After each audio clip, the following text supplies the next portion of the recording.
బట్టి కాంట్రాక్ట్స్ పెంచుకోవాలి, సర్కిల్ పెంచుకోవాలి. అప్పుడు ఒక సెట్ బాయ్ ఉన్నోడు కూడా పెద్ద ప్రొడ్యూసర్ అయిపోతాడు, పెద్ద ప్రొడ్యూసర్ ఉన్నోడు కూడా సెట్ బాయ్ అయిపోతాడు, రోడ్ మీద పడిపోతాడు. ఈ డబ్బులు ఇవ్వడానికి ఎంత టార్చర్ పెడతారో అది మాకే తెలుసు, షూటింగ్స్ వర్క్ చేస్తాం కాబట్టి. మరి సీరియళ్ళ దగ్గర నుంచి పెద్ద పెద్ద మూవీస్ వరకు ఉండే మేనేజర్స్ కానీ, ప్రొడ్యూసర్స్ కానీ, కొంతమంది టెక్నీషియన్లు కానీ రకరకాలు ఉంటుంది. ఈ డబ్బుల విషయంలో మట్టుకు చాలా ఇబ్బంది పడతారు. జూనియర్ ఆర్టిస్ట్ కంటే కృష్ణానగర్ అక్కడ 3-4 స్పాట్స్ ఉంటాయి బ్రో. జూబ్లీ హిల్స్ దగ్గర ఒకటి, గట్టిగా సంవత్సరం బ్రో, సంవత్సరం నుంచి ఇండస్ట్రీలో వెయిట్ చేయకూడదు బ్రో. దగ్గర పెట్టుకోండి. Hi bro. Hi bro. మీ పేరు? Hemanth bro. Hemanth over night sir. So ఏం చేస్తుంటారు బ్రో మీరు? నేను hair stylist bro, shootings work చేస్తాను. అంటే సినీ ఇండస్ట్రీ గురించి ఏం చెప్తారు బ్రో, ఎలా ఉంటుంది? అంటే బ్రో నేను స్టార్టింగ్ వచ్చినప్పుడు అయితే చాలా స్టూడెంట్ లైఫ్ చూసినప్పుడైతే అసలు ఫుల్ ఎంత అలా కలర్ఫుల్ లైఫ్ క్యా చమక్రే అది ఇది ఫుల్ హ్యాపీ ఫీల్ అయ్యాడు. కానీ వచ్చి ఫేస్ చేశాకంటే నాకు అర్థమవుతుంది. ఎందుకంటే బాగానే ఉంటుంది, కలర్ఫుల్ లైఫ్ అంతా బాగానే ఉంటుంది. కానీ ఏంటంటే ఎండ్ ఆఫ్ ది డే మనకి ఏంటంటే ఎన్ని రోజులైనా పని చేస్తాం, కానీ డబ్బులు కావాలి. ఇక్కడ సర్వే అవ్వాలంటే హైదరాబాద్లో రూమ్ రెంట్స్, మెయింటెనెన్స్ కానీ డబ్బులు కావాలి. ఈ డబ్బుల దగ్గరికి వచ్చేసరికి ఏంటంటే చాలా మంది రకరకాల మనుషులు చూస్తాం మనం, మొత్తం బొమ్మ చూపించేస్తారు అనమాట. ఎందుకంటే ఈ డబ్బులు ఇవ్వడానికి ఎంత టార్చర్ పెడతారో అది మాకే తెలుసు, షూటింగ్స్ వర్క్ చేస్తాం కాబట్టి. మరి సీరియళ్ళ దగ్గర నుంచి పెద్ద పెద్ద మూవీస్ వరకు ఉండే మేనేజర్స్ కానీ, ప్రొడ్యూసర్స్ కానీ, కొంతమంది టెక్నీషియన్లు కానీ రకరకాలు ఉంటుంది. ఈ డబ్బుల విషయంలో మట్టుకు చాలా ఇబ్బంది పడతారు. అంటే స్టార్టింగ్ వచ్చే వాళ్ళకి ఎలా ఉంటుంది? అంటే జూనియర్ ఆర్టిస్ట్ లాగా వస్తారు కదా, వాళ్ళకి ఎలా ఉంటుంది? జూనియర్ ఆర్టిస్ట్ కంటే కృష్ణానగర్ అక్కడ 3-4 స్పాట్స్ ఉంటాయి బ్రో. జూబ్లీ హిల్స్ దగ్గర ఒకటి, ఇక్కడ బంక్ దగ్గర ఇలా 3-4 స్పాట్లు ఉంటాయి. బార్చ్ దగ్గర కొంతమంది ఏజెంట్స్ ఉంటారు, వాళ్ళు తీసుకెళ్తుంటారు.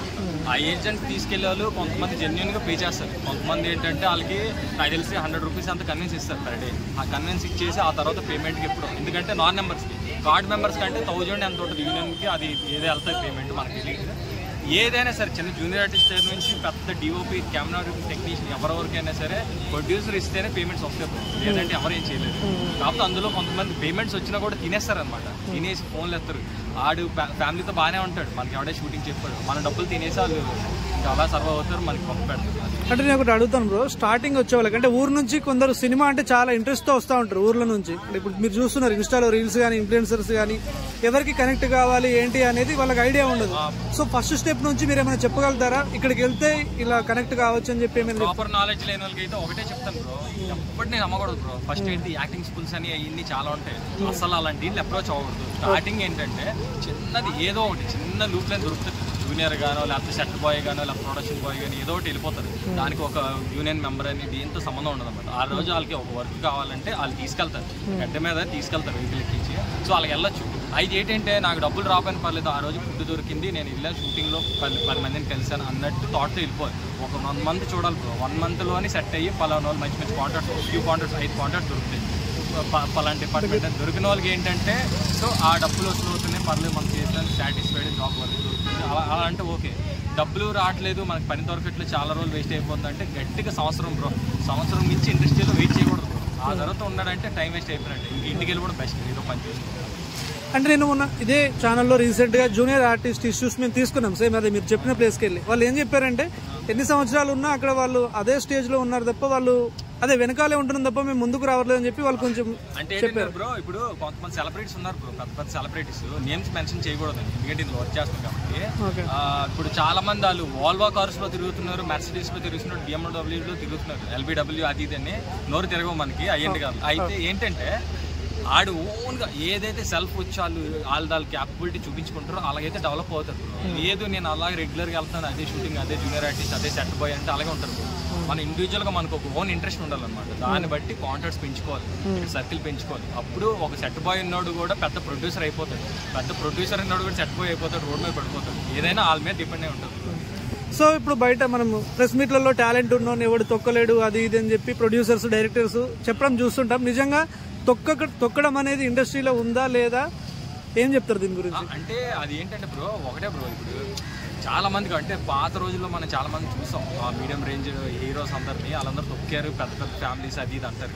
బట్ ఏంటంటే అదంతా జరుగుతుంటుంది. అలాగే జరిగినప్పటికీ కూడా చిన్న హీరోస్ అందరూ అలాగే సర్వైవ్ అవుతున్నారు. చాలా మూవీస్ వస్తున్నాయి, సంవత్సరానికి 3 సినిమాలు చేసే వాళ్ళు కూడా ఉన్నారు. అయితే ఏంటంటే ఏదైనా చెప్తున్నాను కదా, మన ఇండివిజువల్ మనలో ఉంటుంది అనమాట. వాళ్ళు పెంచుకునే సర్కిల్ ఒక్కోసారి మనతో ఉండేవాళ్ళు కూడా దెబ్బేసేస్తారు అనమాట. ఎవరిని నమ్మడానికి లేదు సినిమా ఇండస్ట్రీ. సో ఒకటే మనం ఓన్గా లైఫ్ కెరియర్ బిల్డ్ చేసుకుంటే జాగ్రత్తగా వెళ్ళిపోవాలి, మంచి కాంటాక్ట్స్తో అని అలాగే మింగిల్ అవుతుంటే వెళ్ళిపోవాలన్నమాట. ఏదైనా రాంగ్ ట్రాక్లోకి వెళ్ళి ఎవడోని ట్రస్ట్ చేయడం ఇలాంటి చేసామంటే అలాగే అవుతుంది. పెద్దవాళ్ళు తొక్కడం అవన్నీ అంటే జరగదు బ్రో, ఎందుకంటే జరుగుతుంది ఆ ఇప్పుడు ఇదంటే నెపోటిజం అంతా ఉంటుంది. కాకపోతే ఏంటంటే అంత ఇంపాక్ట్ పడదు, మనం చేసుకున్న దాన్ని బట్టి ఉంటుంది. సో కొందరు సినిమాలో ఆఫర్ కోసం ఒక్కసారి అన్నా కనిపించాలి అనే ఉద్దేశం కోసం ఇంటి దగ్గర కొన్ని వస్తువులు అమ్మేసైనా సరే ఇక్కడ కృష్ణానగర్లో తిరగడం మనం చూస్తున్నాం. రూమ్ రేట్ల కానీ అంటే రూమ్ కూడా దొరకక బయట రూపాయలు టీకి అడుగుతుంటారు. చాలా మంది ఏంటంటే ఇంటికి అడుగుతుంటారు, 1000 రూపాయలు ఏమంటే ప్రూవ్ చేసుకుంటుంది. నేను చాలా మంది గణపతి కంపిస్తారు అక్కడికి చూస్తుంటా. అలాంటి వాళ్ళకి ఒకటే బ్రో సజెషన్ ఏంటంటే, ఒకళ్ళ మీద ఎప్పుడైనా డిపెండ్ అయ్యి ఒక 10 రూపాయలు కదా రూపాయి అడిగినా సరే అక్కడే చీప్ అయిపోతాం. అక్కడ నుంచి ఆ క్యాండిడేట్ మనకి అది వేరే రేలా చూస్తారు. అది అస్సలు వద్దు. మన దగ్గర తినడానికి తిండి లేదు, ఇప్పుడు టీ దానికి రూపాయి లేదంటే ఆకలితో ఉండిపోయినా పర్లేదు, కానీ ఎవరికి డిపెండ్ అవ్వదు. అడిగితే సినిమా అవకాశాలు అడగొచ్చు, ఒక పని దొరకవచ్చు, పని గురించి అడగొచ్చు. డబ్బులు అడిగి అవన్నీ అంటే చాలా తప్పది, వేస్ట్, అది బ్యాడ్ అయిపోతాం అసలు. సో ఇప్పుడు ఇంత కష్టపడ్డ వాళ్ళని పక్కన పెట్టి ఇన్స్టాగ్రామ్లో కొన్ని షో చేయడము, కొన్ని ఎక్స్పెరిమెంట్ చేస్తున్న గర్ల్స్ అయినా బాయ్స్ అయినా వాళ్ళకి ఆఫర్స్ తొందరగా వస్తున్నాయి. మరి ఎట్లా బ్రో దీన్ని డిఫరెన్స్? సింపుల్ లాజిక్ బ్రో, అసలు దీని గురించి పెద్ద టెన్షనే లేదు. ఇప్పుడు ఏంటంటే మీరున్నారు, నేనున్నారు, ఇంకోటి ఉన్నాడు, ముగ్గురులో ఎవరికి ఎక్కువ మంది తెలిసిన ఉన్నారు, ఎవరు ఫెమిలియర్గా అనిపిస్తారో ఆడికే కదా ఇప్పుడైనా ఇది ఉంటుంది, ఇప్పుడు డిమాండ్ ఉంటుంది. సో ఇప్పుడు 10 సినిమాలు చేసిన సెలబ్రిటీ అయినా తర్వాత ఫేడ్ అవుట్ అయిపోతుంది, అది ఎవరికి తెలియదు. ఇప్పుడు ఇన్స్టాగ్రామ్లోని చిన్న చిన్న రీల్స్ చిల్లర చాలా మంది లేడీస్ని గర్ల్స్ని చూస్తూ ఉంటారు, ఎక్స్పోజ్ చేసుకుంటూ వల్గరైటీ చేస్తారు. ఇప్పుడు ఏంటంటే ఆ వల్గరైటీ ఎక్కువ ఎంకరేజ్ చేస్తుంటారు, ఆ వల్గరైటీ చూస్తారు. ఆ వల్గరైటీ చూసినప్పుడు ఏంటంటే అది ఎక్కువ స్ప్రెడ్ అవుతుంది, బ్యాడ్ ఎక్కువ స్ప్రెడ్ అవుతుంది. సో వాళ్ళు 10 మందికి తెలిసిన వాళ్ళు 100 మంది 1000 మంది అలా రీచ్ పెరిగిపోతుంది. ఇప్పుడు ఆడి వల్లకి వీడికి ఫేమ్ వస్తుంది. ఆ సినిమాలో ఆడి పెట్టుకుంటే ఆడి 10 మంది తెలుసా సినిమా చూస్తారు, బిజినెస్ జరుగుతుంది. సో అందుకని వాళ్ళనే పెట్టుకుంటాం. నుంచి ఒక్క ఇన్స్టాగ్రామ్లో ఫేమ్ వచ్చినట్టు ఎవరు పెట్టుకుంటారు, వాళ్ళు ఫేమస్ కాబట్టి పెట్టుకుంటారు. సో ఒకటి అడుగుతాను బ్రో, మీ ఇష్టం, చెప్పండి చెప్పకపోండి మీ ఇష్టం. కాస్టింగ్ కౌచ్ అనేది నిజంగా ఇండస్ట్రీలో ఉందా? మీరు ఎప్పుడైనా చూసారా ఇలా జరగడం అనేది? అది కామన్ బ్రో, ఎందుకంటే ఒక ఆడిషన్ జరిగిందంటే 100 మంది వస్తారు బ్రో అక్కడికి లేడీస్. ఆ డైరెక్టర్ అనేవాడు, ప్రొడ్యూసర్ అనేవాళ్ళు వాళ్ళకే పెట్టుకోవడానికి ఇది కదా, అంతమందిని పెట్టుకోలేరు.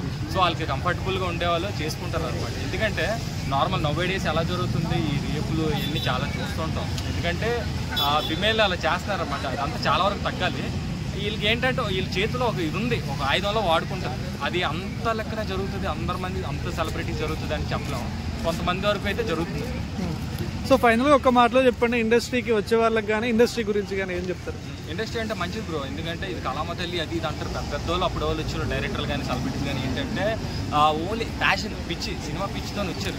కానీ ఏంటంటే అది అలాగే ఏంటంటే గ్రాడ్యువల్ ఏంటంటే అది అలా వేరే ట్రాక్స్లోకి వెళ్ళిపోయింది, కమర్షియల్ అయిపోయింది, రకరకాలు అయిపోయింది. వచ్చే వాళ్ళకి మట్టుగా ఒకటే చెప్తాను బ్రో, ఇంట్రెస్ట్ ఉండి నిజంగా సినిమా తప్ప నాకు ఇంకేం తెలియదు, నాకేం వద్దు, ఉద్యోగం కూడా వద్దు అంటే రావచ్చు. వచ్చి కూడా సంవత్సరం మించి ఎక్కువ ఉండకూడదు, సంవత్సరంలో సెట్ అయిపోవాలి ఏదో ఒకటి. నువ్వు డైరెక్షన్ డిపార్ట్మెంట్ వచ్చి యాక్టర్గా అవుతావు, లేకపోతే అక్కడ ఫ్లోర్లు తుడుచుకోవడం కోసం సెట్ పోయి ఏది వచ్చినా సరే అందులో హైప్ వచ్చేలాగా చేసుకోవాలి. 1 ఇయర్ చూసి ఆ తర్వాత వెళ్ళిపోవాలి రాకుండా.